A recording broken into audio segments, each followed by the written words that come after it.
Know of an individual who's done more for soldiers than our first keynote speaker, Chaplain Major General Bill Green. Currently serves as the Chief of Chaplains for the United States Army. He's a native of Savannah, Georgia. He joined the Army when he graduated from high school, took a brief, temporary absence to go become an ordained minister, and then come back in as a chaplain, of course. He is 1989 Distinguished Military Graduate of Savannah State University. He's got a BS in Criminal Justice, and additionally he's got a Master's of Divinity degree from Emory University Candler School of Theology, and his military education includes Command General Staff College and National War College. And there's a variety of other education he's done. He's deployed in support of Operation Iraqi Freedom and Operation Joint Forge, and has served in many assignments around the Army. I was honored to serve with him as U.S. Army Pacific Commander, and I have never seen a better chaplain, a better individual, absolutely unbelievable. So without further ado, Chaplain Green. Bill, the floor is yours. And I'm obviously, if you look at him, he doesn't eat penny donuts, so I'm taking this with me, all right?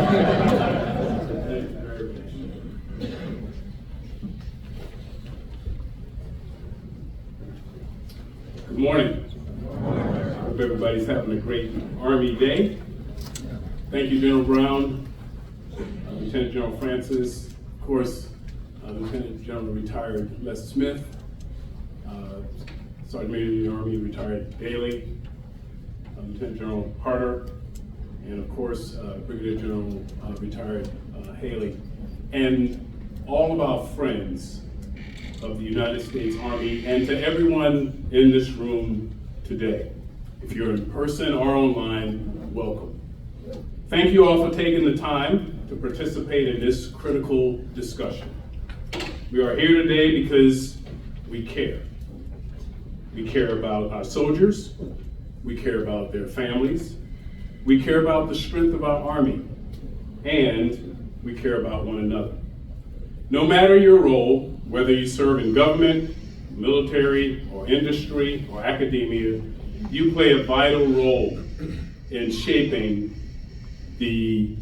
I think my regiments get my attention. I take my badge off. Yes, thank you. Yes. So let me rewind real quick before I put my badge in my pocket. So no matter your role, whether you serve in government, the military, or industry, or academia, you play a vital role in shaping the future of our force. You are leaders and partners with the United States Army Chaplain Corps in caring for the Army family, and might I add, that is something that we've been doing for almost 250 years. This year we'll celebrate our 250th. It's no surprise to you that we live in a fast-paced, complex world. Challenges come at us from every direction, sometimes with no warning at all. And in the midst of it all, every soldier, every leader, every family member, every DA civilian, everyone participating today, indeed, every human being asks two fundamental questions. They are, do I matter, and do I belong? Now, these questions may not always be spoken aloud, but make no mistake about it, they are always there.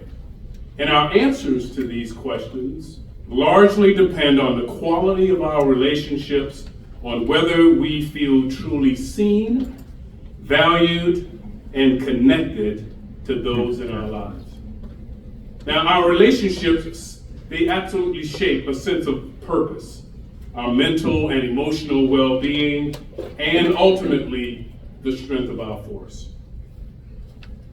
Because at the end of the day, people don't just need to be strong.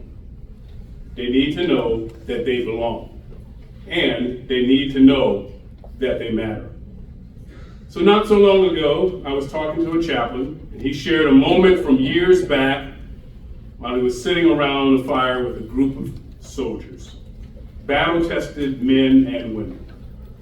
And they sat there listening to the crackle and the pop of the flames, watching the sparks fly up and disappear in the night sky. And then out of the quiet, a seasoned NCO leaned forward and said something that has stuck with that chaplain ever since. He said, "Chaplain, sometimes the hardest part of it's going home." Now, that hit me, because that NCO wasn't just talking about reintegration. He was talking about connection. How can you stand shoulder to shoulder with your brothers and sisters in the fight, trust them with your life, and then come back home and feel utterly alone? And let's be honest, many of us, if not all of us, have wrestled with the challenge of feeling connected, especially in the difficult times we've experienced and in their aftermath. So just over a year ago, then U.S. Surgeon General Vitek Murthy issued a public health advisory, something that is reserved for the most urgent national concerns. And his warning was clear. Murthy said, America is facing an epidemic of loneliness and isolation. And what does that epidemic look like? Half of U.S. adults say they feel lonely. And only 39% say they feel truly connected to others. And the highest rates of loneliness, they are found among young adults, many of whom wear our nation's cloth.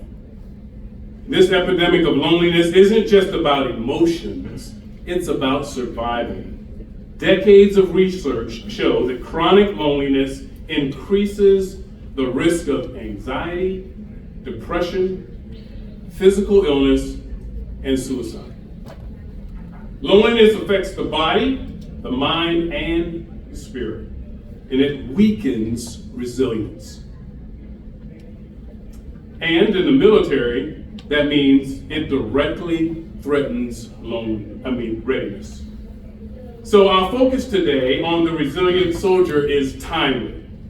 And I believe that what we discuss here today, how we can care for our soldiers, their families, and our communities, will make a difference in the lives of real people.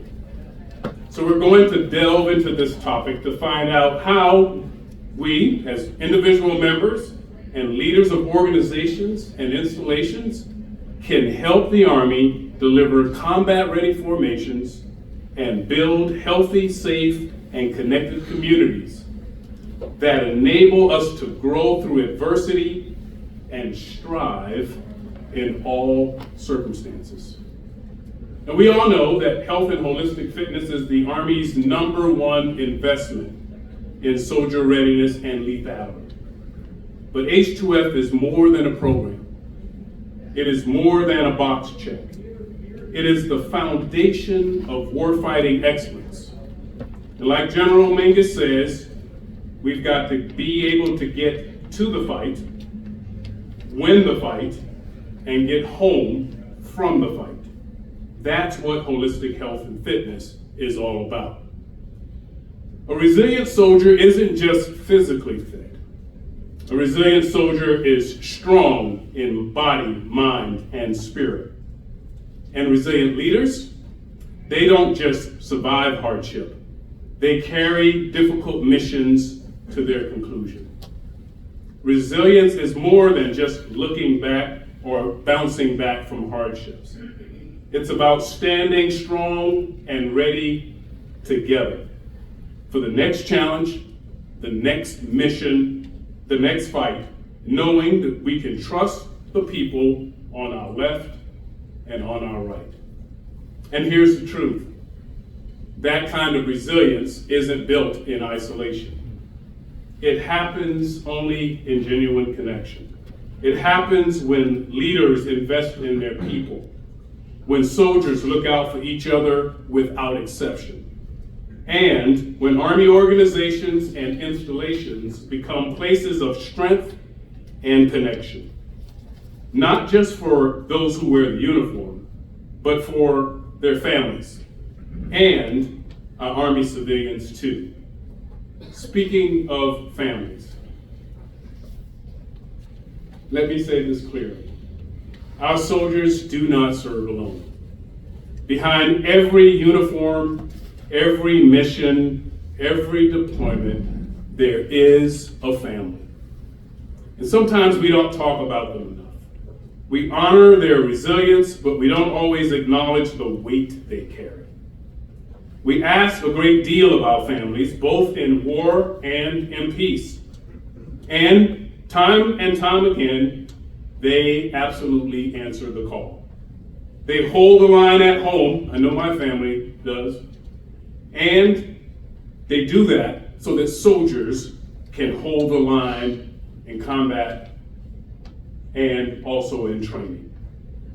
So that's why we must do more than thank our families. We must stand with them, we must support them, and we must strengthen the communities that sustain them. Because, let's be clear, family readiness is also Army readiness. And a soldier who knows his or her family is cared for is a soldier who can focus, win, fight, and endure. So today is more than a discussion about an interesting hot topic. Today is an opportunity for us to explore how we can make a difference across the disciplines and domains by answering a few questions and more. First of all, how do we build soldier readiness? Strong in body, mind, and spirit. How do we strengthen families, the very heart of our communities? And how do we create and sustain the Army organizations, the installations, and the communities our people need? I believe the answer to that question starts with what leadership and community expert Charles Vogel calls the campfire principle. Now think about it. What keeps a soldier in the fight when things get tough? It's not just his or her training. It's not just their grit. It's, in many instances, the person next to him or her. It's the team. It is the sense that they are a part of something much, much bigger than themselves. And that is where the campfire principle comes in. Warriors, explorers, and leaders have gathered around campfires for generations to reflect, to plan, to strengthen their resolve. Families and friends gather around the campfire for hot dogs and s'mores. Some of you have probably done that as well. But everybody, I believe, loves a good campfire. But the essence of this experience, of the campfire experience, it transcends the physical elements and setting. Campfire moments are more than the fire itself. They're about what happens around the fire. And campfire moments occur in all kinds of settings. And wherever they happen, they create an atmosphere that encourages reflection and real conversation and, might I add, connection. Campfire moments light a path for people to find a sense of health and well-being in their relationships with each other. And these campfire moments are where trust is built, where burdens are lifted, where people realize they belong, and yes, they matter. And here's where it gets real. H2F campfire moments happen every day in our formation and on our installation, or at least they should. It's the platoon sergeant who pulls a young soldier aside after a tough training day, not just to correct him, but to check on him, to see how he's doing. It's the battalion commander who builds a culture where soldiers can have an honest conversation because resilience is built in trust, not silence or fear. It's the chaplain sitting in the motor pool at the end of a long day, quietly listening to her grieving soldiers and offering a steady presence when words are simply not enough. And it's the squad leader who has built such a strong team that PT extends to a Saturday hike for fun. And here's the thing. These moments, they are not on the training calendar. They aren't laid out on fancy PowerPoint slides.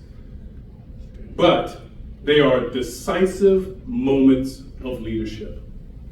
Because when we create campfire moments, when we build a culture of connection, we strengthen our Army before the battle even begins. So, I told you about the Surgeon General's advisory. It outlined 6 national strategy or key pillars that included things like strengthening infrastructure, mobilizing the health sector, and reforming public policies. Things we certainly need to do, for sure. But the most important pillar is pillar number 6. Pillar 6 calls for cultivating a culture of connection. A culture rooted in core values like kindness, respect, service, and commitment to one another. The Surgeon General reminds us that a culture of connection is vital to creating the changes needed in society.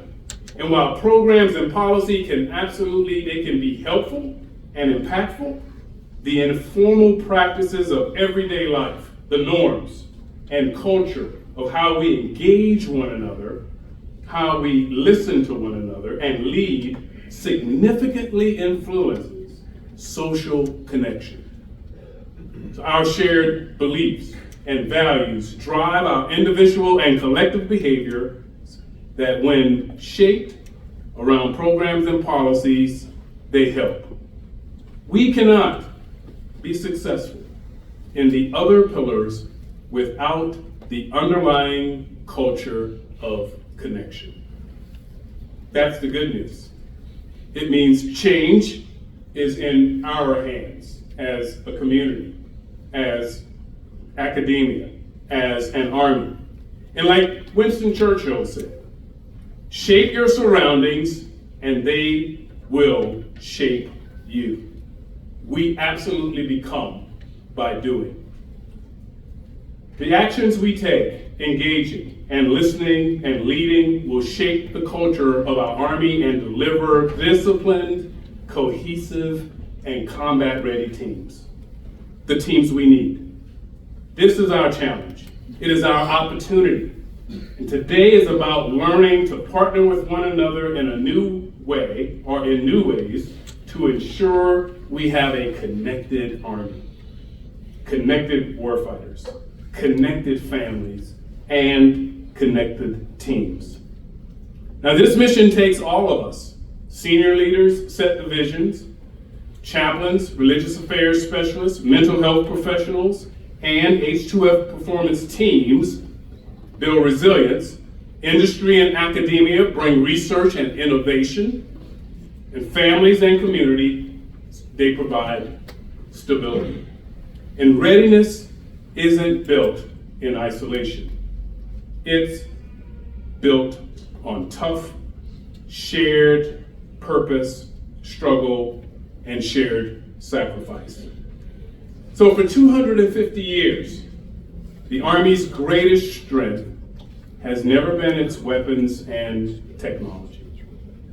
It's been our people, united in purpose. History has shown us American soldiers, strong in body, mind, and spirit, are unbeatable. American families, strong and connected, are force multipliers. And Army leaders who invest in connecting their people ensure that the force endures. This is the Army we must build, and that is why we are here today, because your leadership matters. your expertise matters. Your people matter.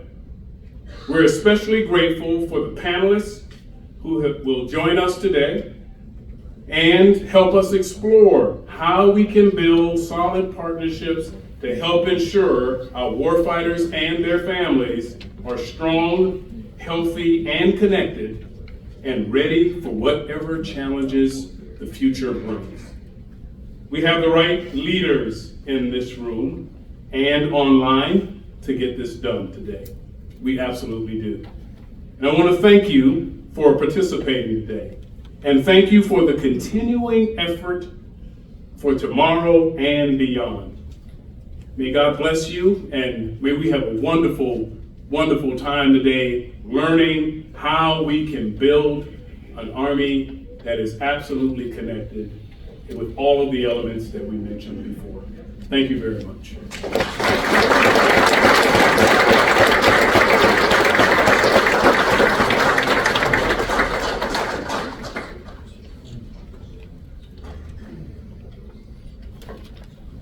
Wow. Let's give Chaplain Green another round of applause.